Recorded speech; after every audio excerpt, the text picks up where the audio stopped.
sevdalı Barsbek komutan, atamız Bahadır, yiğit Oğuzhan. Özledik seni muhteşem Süleyman. Konuşsam seninle dilimiz biridir, hamurumuz mayamız elimiz biridir. Toprağımız yurdumuz ilimiz biridir, tek yürek ol diyen dinimiz biridir. Ey! Buhari bizimdir, Kaşgari bizim, İbn Sina bizim, Haresmi bizim, Karasay Navruzbay, Osman Batur bizim, alimler yiğitler, Osman Şah bizim. Konuşsam seninle dilimiz biridir, hamurumuz mayamız elimiz biridir. Toprağımız yurdumuz ilimiz biridir, tek yürek ol diyen dinimiz biridir. Ey!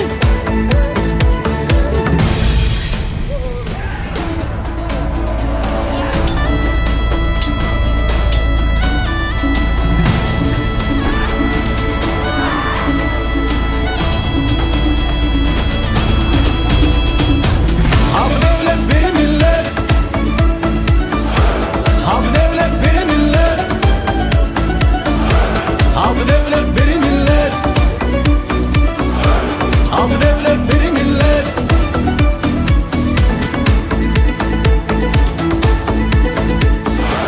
Fuzuli sesim, Musa Celi sözüm, ben ahali gibi kahraman özüm. Arslan Kubrat Kaplan, gücümdür yüzüm. Şairler şiirler, tarihler bizim. Konuşsam seninle dilimiz biridir, hamurumuz mayamız elimiz biridir. Toprağımız yurdumuz ilimiz biridir, tek yürek ol diyen dinimiz biridir. Ey! Konuşsam seninle dilimiz biridir, hamurumuz mayamız elimiz biridir. Toprağımız yurdumuz ilimiz biridir, tek yürek ol diyen dinimiz biridir. Ey!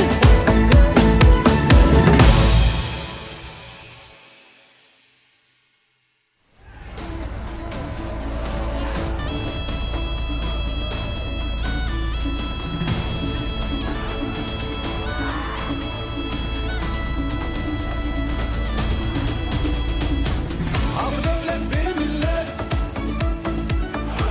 abi devlet bir millet, abi devlet bir millet. Salam əziz izləyicilər. Zamanı proqramında xoş gördük sizləri. Bugünkü görüşümüzün qonağı Böyük Turan Gökberi Təşkilatının Genel Başkanı Murad Kuzu. Salam Murad bəy, hər zamanınız hayırlı olsun. Selam olsun bütün izleyicilerimize, selam olsun Azerbaycan'ımıza, selam olsun Türkiye'mize, selam olsun bütün Türk dünyasına. Teşekkürler Murat Bey. Murat Bey, ben sizi iyi tanıyorum ama bizi izleyen, TürkSat vasıtasıyla Mercan Televizyonu'nu izleyen bütün izleyicilerin de sizi tanımak için az da olsa özünüz hakkınızda malumat verin. Buyurun. Tabii. 1987 yılında Gaziantep'in Işıklı Mahallesi'nde dünyaya geldim. Çocukluk yıllarım, ilk ve orta öğrenimimi burada tamamladım. İnsan içine doğduğu toplumun, içine doğduğu mahallenin, içine doğduğu ailenin, içine doğduğu değer setlerinin insanı oluyor. Yani nerede doğduysanız, aileniz hangi hassasiyet içerisindeyse, hangi değer seviyesinin ailesi ise, muhitinizde ve çevrenizde onlar oluyor. Ve siz de öyle şekilleniyorsunuz. Onları seviyorsunuz, onların içerisinden değerler seçiyorsunuz. Sonra kendini sorgulamaya başlıyorsunuz. Size öğretilenlerle gördükleriniz arasında muhasebe ediyorsunuz. Bana öğretilenlerden kastım, atadan, dededen ve babamın da uzun süre yapmış olduğu çocukluk ve gençlik yıllarımın da geçtiği mahallede muhtarlık faaliyetlerini halka hizmet, hakka hizmet anlayışıyla kültür ve dayanışma odalarında geçirdim. cemiyetlerde görev aldım. Aynı hassasiyetle de yeni nesiller yetiştirmek için öncülük etmek istiyoruz. Ne güzel.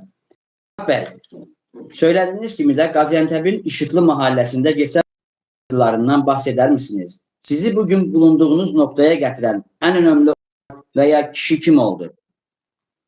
En önemli olay hani atadan dededen babamın da uzun süre yapmış olduğu muhtarlık faaliyetleri, halka hizmet anlayışıyla yola çıktık. Kültür ve dayanışma odalarında yetiştik dediğim gibi. Cemiyetlerde görev aldım. Aynı hassasiyetle de bu bayrağı devam ettirmek istiyoruz. Ne güzel. Makbar marketçilik nasıl kuruldu? Bu iş hayatınıza neler getirdi? Ve ticari faaliyetinizi sosyal projeleri nasıl geliştiriyorsunuz? Türkiye'nin önde gelen gıda firmalarından birinde satış pazarlama kısmında görev yapıyordum. Mesleki hayatımın ilk günlerinden beri kendi ticari faaliyetlerimi hayata geçirmek için ve bunun mücadelesini vererek bu süreci geçirdim. Uygun şartların ve zeminin hazır olduğuna inandığım andan itibaren Bismillah deyip kendi işimi yapmaya karar verdim. Kendi işimi kurduktan sonra da apayrı tecrübeler, deneyimler kazandım. En önemlisi de gülmeyi bilmiyorsan esnaf olmayacaksın anlayışıyla faaliyetlerimizi sürdürmekteyiz. Kısıtlı bütçeyle hem bulunduğum çevreye hem içinde bulunduğum mahalleye hem toptancıya hem de tüketiciye kendimi ispatlama ve kanıtlama mücadelesi verdim. Ticarette en önemli kuralın güven olduğunu gördüm. Güven ilkesi neticesinde güler yüz, kaliteli hizmet ve güler yüzlü personellerle içinde bulunduğumuz bölgeye hizmet vererek faaliyetlerimizi devam etmekteyiz. Ticari faaliyetlerimin sosyal projelere dönüşmesi konusu ise zaten halkın içindeyim, halktan birisiyim. İnsanlarımızın nelerden şikayetçi olduğunu, nelerin eksik olduğunu bizzat onlarla beraber yaşayarak görüyorum. Özellikle gerçek ihtiyaç sahibi ailelerin tespiti konusunda, engelli kardeşlerimizin yaşamış olduğu zorluklar bunlardan bazıları. Evet.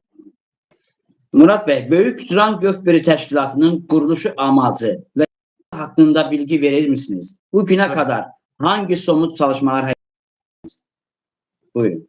Turan Gökberi Teşkilatı olarak Türk dilleri konuşan ve Türki soydan gelen toplulukların bir arada olmasına, örfünü, adetini yaşatmak, ortak hareket etmelerini sağlamak, ortak sosyal kültürel faaliyetlerde bulunmak, insan hakları konusunda kararlar almak amacıyla kurulmuştur.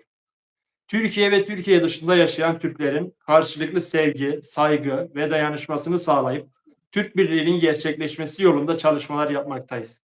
Türk gençlerini yıkıcı, bölücü akımlara karşı Türk milliyetçiliği ülküsü ekseninde bilinçlendirerek birlik ve beraberliğimizi güçlendirmek istiyoruz. Türk milliyetçiliği ülküsünü yaymak amacıyla gazete, dergi, kitap, film, video, müzik, sosyal medya ve benzeri yazılı ve görsel faaliyetlerde bulunuyoruz. Saha ziyaretleri yaparak da toplumun yoğun olduğu bölgelerde, üniversite bölgesi olsun, lokaller olsun, standlar kurarak hem görsel hem de sunumlar yaparak teşkilatımızın yapısı ve faaliyetleri hakkında bilgi veriyoruz. Ne güzel. Öğrenciler için planladığınız yurt, kütüphane, etüt evi gibi projelerden biraz bahseder misiniz? Bu projelerin finansı ve sürdürülebilirliği nasıl sağlanacak? Türkiye ve Türkiye dışında Türk olan öğrencilerimize aynı ve nakdi destekte bulunarak gelecek yeni nesillerin aydın, kültürlü ve bilinçli birer birey olmaları yolunda yanlarında bulunmak istiyoruz teşkilat olarak. Bu projenin finansmanı konusunda ise başta ben ve teşkilat üyelerimiz olmak üzere gerekli finansman çalışmalarını yürütüyoruz. Bu çalışmalar neticesinde eğitime destek kampanyası başlatıp mevcut hedef kitlelere ulaşmak istiyoruz. Tabii bu inşallah bunun da üstesinden geleceğimize inanıyorum gençlerimiz için. Murat Bey, bu sorunu ben özüm bu teşkilat olarak siz halihazırda tek Türkiye'de mi çalışıyorsunuz? Bütün Türk ülkelerinde sizin başlıklarınız var yani. Bütün Türk ülkelerinde, Türkiye soydan gelen bütün ülkelerde. Yani hazırda var mı mesela Kazakistan, Kırgızistan, Azerbaycan veya başka ülkelerin bakanlıklarınız, yoksa düşünüyorsunuz hele öyle başkanlıklar?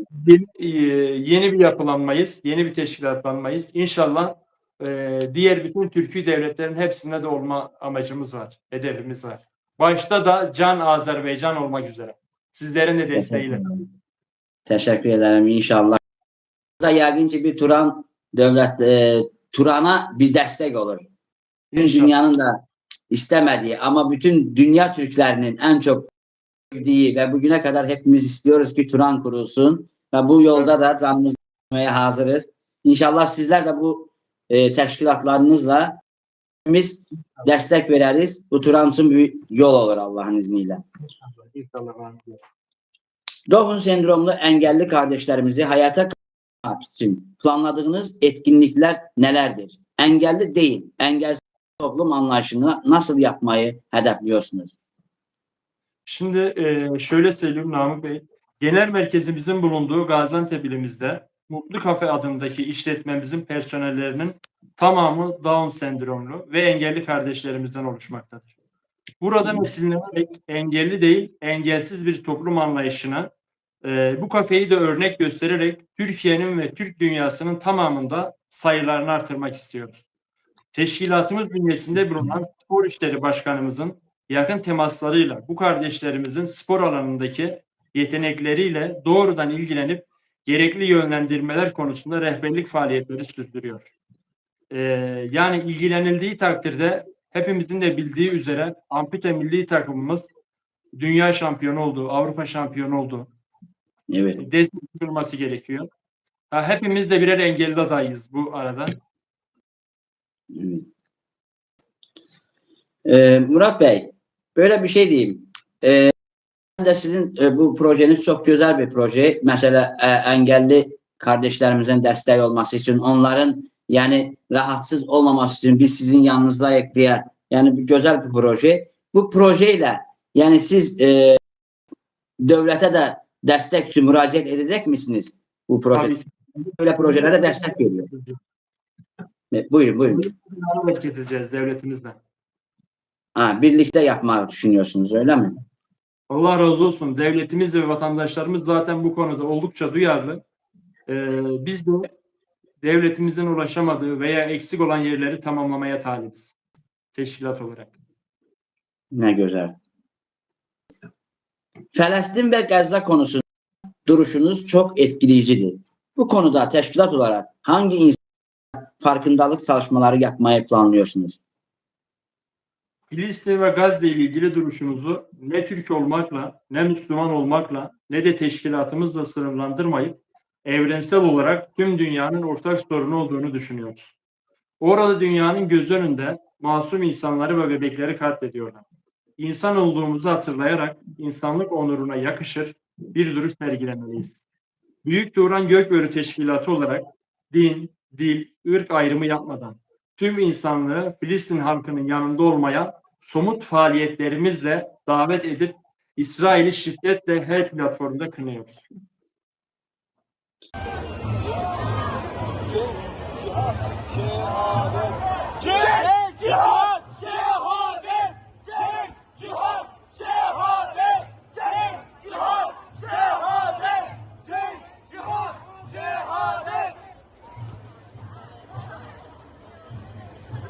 Kur'an teşkilatı tutmuyor çünkü.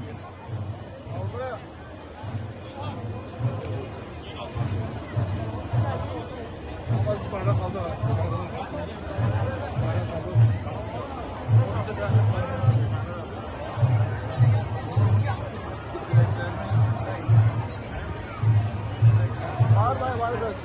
Bağıramıyorum ki, duymuyorum. Sen bağır duyamaz.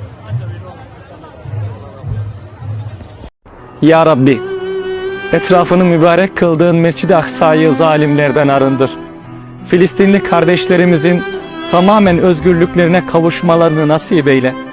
Tüm coğrafyayı barış ve huzura kavuştur. Öz vatanlarında garip kalan mazlum kardeşlerimize kurtuluşlar nasip eyle. Ne güzel. Biz de kınıyoruz. Yani böyle diyek, savaş olabilir. Öz arasında kim neyse savaş edebilir. Çocuğu, yani kadına, çocuğa şiddet olması çok iyi değil yani. Kötü bir şeydi. Bütün dünya olarak hepimiz onu kınıyoruz.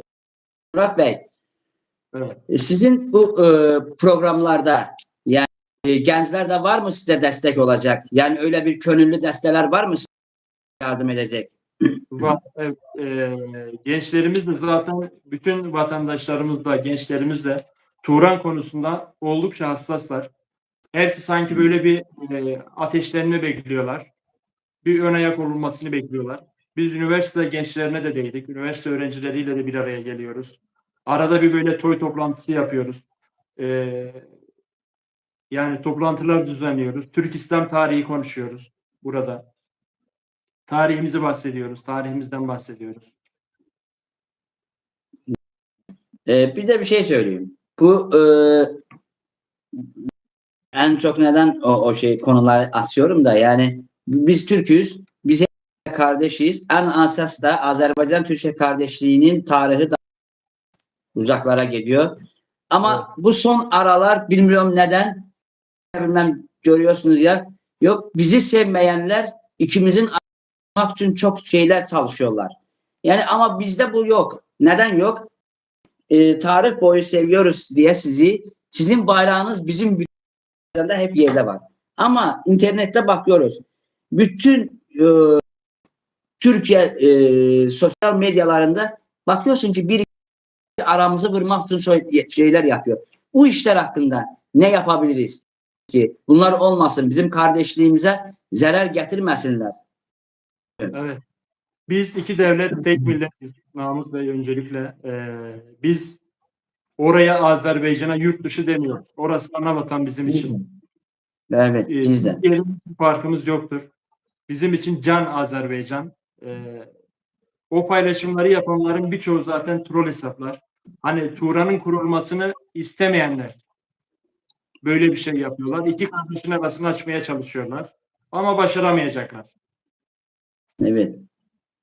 Yani biz de çalışmalıyız ki böyle insanlara anlatmalıyız ki kardeşiz. Biz bunu yapan devletlere daha da demeliyiz. Ama biz içimizde var o düşmanlar ki yani Aynen. bizim aramızı vurmaya çalışıyor. Evet, tarih boyunca olduğu gibi fitne eksik olmuyor. İki kardeşi birbirine düşürmek istiyorlar devamlı. Ama başaramayacaklar, başaramıyorlar da. Evet, Kur'an teşkilatı gümbür gümbür geliyor inşallah. inşallah. Gelecekte teşkilatınız olarak bütün dünya ülkelerinde programlarınız var mı mesela tedbirler kesmeye, herhangi bir kesmeye planlarınız var mı? İlk önce nereden başlayacaksınız? Mesela adi bir şey diyeyim. Kıbrıs daha size oradan sınır olarak daha yakın. Kuzey Kıbrıs'tan da katılan var mı? Orada da böyle bir planlarınız var mı? Buyurun. Kuzey Kıbrıs'ta da var ama biz az önce de dediğim gibi iki devlet tek milletiz. Evet. Biz can Azerbaycan diyoruz, kardeş diyoruz. İlk başlangıç yerimiz sizlerin de desteğiyle Azerbaycan olarak olacak. Bakü olacak inşallah. İnşallah. Diğer devletler de olacak. Diğer Türkiye devletler de olacak. İnşallah. Biz de ki bütün dünya ülkeleri hep Türk olmakla ediyoruz. Hepimiz seviyoruz. Ama istiyoruz ki bu konuda bilmem siz duydunuz ya yok. O zaman bir Rus milletvekili vardı. O hep diyordu ki bunlardan korkun. Bunlar Türk devletler sizi yakacaklar. Yani korksunlar bizden. Öyle korkmaları lazım. Ama Korkmak çünkü lazım. evet çünkü Türkler birleşerse yani bunlar da korkuyor ki yarın bir gün bütün dünyanı fethederler. Nasıl ki o zamanlar Osmanlı dövründe ondan önce yani ki o makamlar yeniden gelecek Allah'ın izniyle. Türkiye içinde 81 ilin hele ki yeni başlamışsınız da bu Allah'ın izniyle bu yola. Evet. Hangi ilçelerinde sizin teşkilat başkanları var? İlk önce nereden başlasınız? Buyurun. Nereden başladık? İstanbul'da var. İstanbul ilimizde var. Muğla'da var. Şanlıurfa'da var. Hakkari'de var. Iğdır'da var. Kars'ta var. Gaziantep'te var. Adana'da var. Hı hı. Konya'da var. Ne güzel. Ve diğer bütün illere de talibiz. Bütün illere de bağlantılarımız var. En kısa zamanda da diğer illerde de şubelerimiz açılacak. kuruluşlar İnşallah. yapılacak. Ne güzel. Murat Bey, programın sonuna yakınlaşıyoruz da son olarak bir sorumuz da var ama son bir soru da söyleyeyim size. Tabii. Bu sizin teşkilatın gelecekte hangi planlar, hangi bir şeyler etmek istiyorsunuz, neler yapmak istiyorsunuz, ne işleriniz, mesela duyduğuma göre Azerbaycan'ın Türkiye'ye en yakın olan hissesi Nahçıvan'da var mı böyle bir, Nahçıvan'da da teşkilatın açılmanı, Kuzey Kıbrıs'ta da hangi ümumi hakkınızda da söyleyin. Sonra Nahçıvan'da da var. Bakü'de de olacak. Kuzey Kıbrıs'ta da olacak. Türkiye Cumhuriyeti'nde. Ve diğer Türkiye devletlerde de çalışmalarımız devam ediyor. İnşallah buralarda da olacak en kısa zamanda. inşallah. İnşallah. Son olarak görüş zamanı izleyicilerine ve gençlere ne mesajı vermek istersiniz? Türk dünyasının birliği bizlere nasıl bir çağrıda bulunuyorsunuz? Öncelikle 18 Ekim 1991 yılında bağımsızlığını ilan eden kardeş ülkemiz Can Azerbaycan'ımızın bağımsızlık gününü kutluyoruz. Bu şerefli bayrak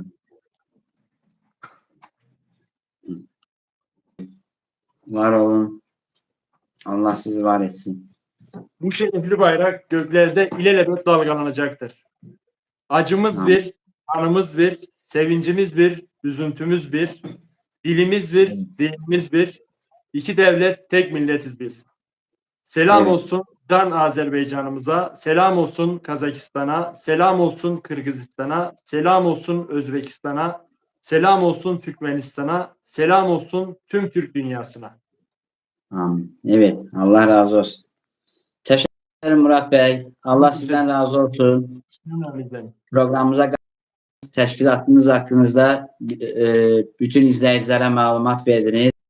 İnşallah güzel projelerinizi bekliyoruz. İnşallah. Teşkilatınızın devamsızlığının olmasını istiyoruz ve sizden bekliyoruz bu şeyleri. Tek Azerbaycan'da yok, tek Türkiye'de yok. Bütün sizi bekliyoruz ve hele almayan Türk devletleri de var mesela. Kazan Evet. var, biliyorsunuz belki Gagauzya var. Mesela ben Gagauzya'da bu televizyonda Gagauzya insanla çekim yaptım. O kadar Türk, yani Türkiye'ni, Azerbaycan'ı, dünyasını o kadar seviyorlar. Ama Moldova'nın içinde olduklarına göre dışarı çıkmıyorlar. Çok şeyler yapabilmiyorlar. Mesela Çin'de bugün ağrısı adısı olan, bilmem duydunuz duymadınız, Uygur Türkler, onlara orada azaplar veriyorlar. Bunlar için çalışmalıyız. Bak, size öğretmek olmasın. Teşkilatta siz de ses salın.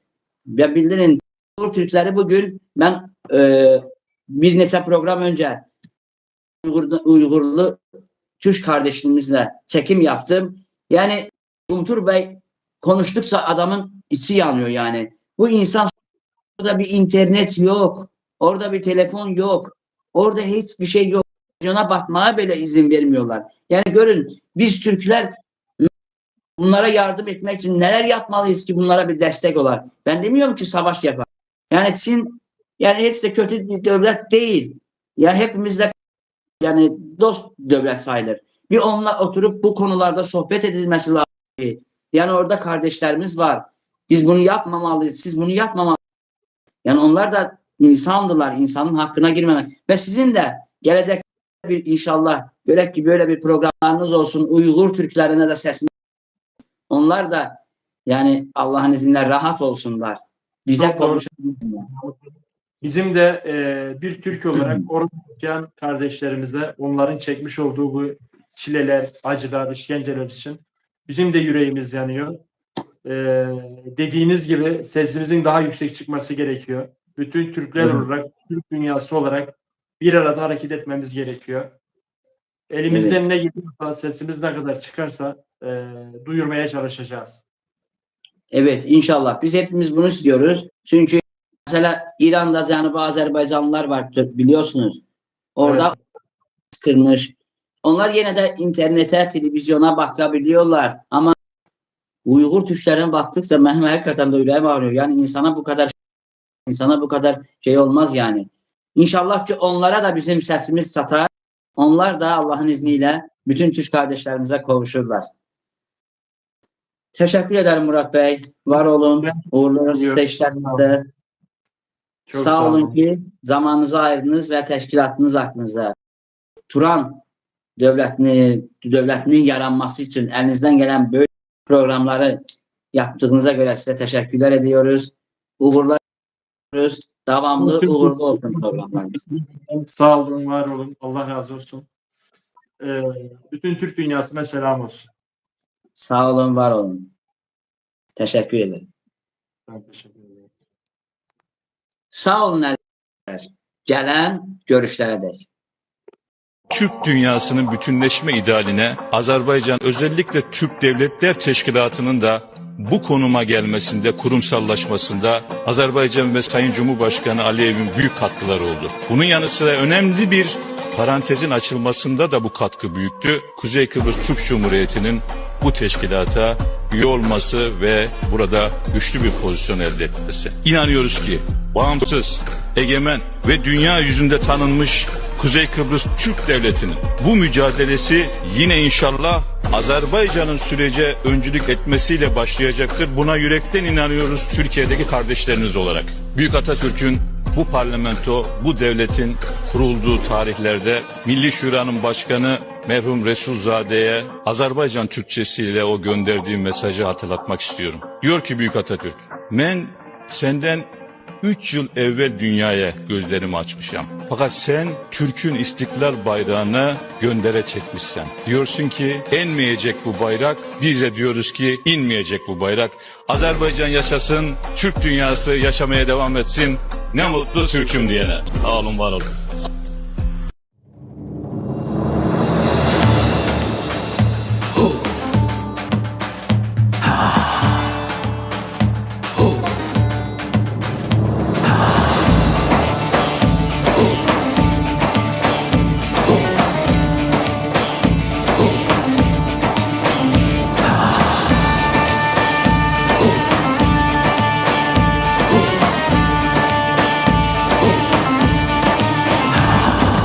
Gün doğandan gün batana duyulsun bütün cahana.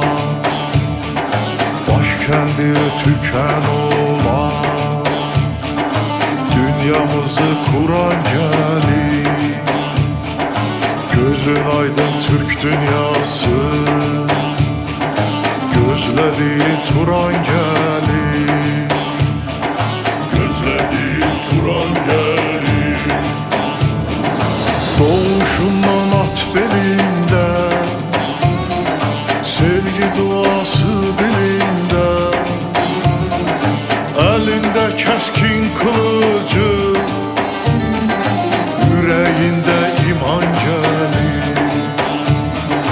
Gözün aydın Türk dünyası, gözleri Turan gelir. Gözleri Turan gelir.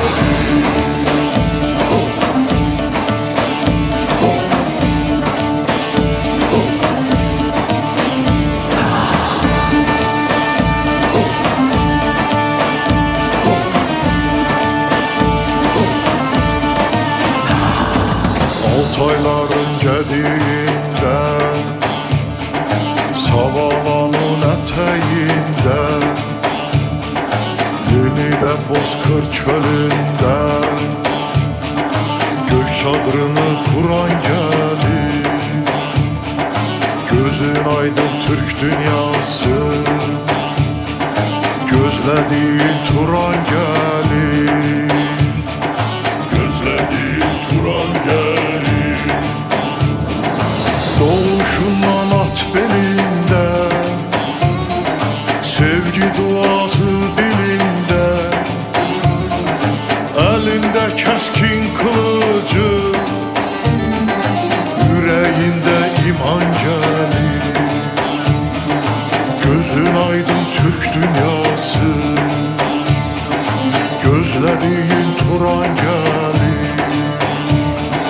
Gözlerin Turan gelir.